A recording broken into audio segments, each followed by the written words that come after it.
Okay, this is how to use custom events in Bubble. These save a lot of time and are very key in app development, especially using Bubble. Think of them like reusable elements, but reusable workflows. That's what custom events are. So as you can see here, I have 3 buttons on the page. I have sign up, get started for free, and get started. All 3 elements do the same thing. So how can we save time in the workflow section? Button sign up, edit workflow.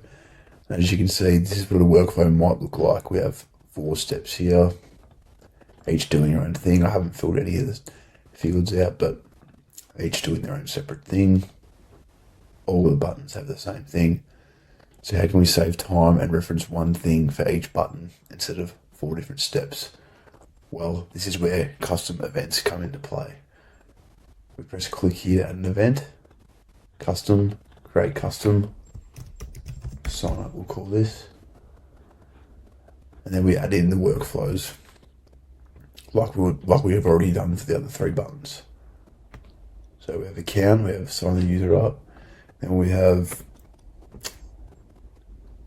data, we have create new thing, we have user, and we have send email.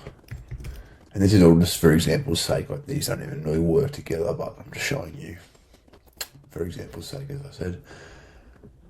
So then we have 4 here in the custom event, the exact same 4 that we have on the other ones. We can then go back to the buttons and delete all these steps inside.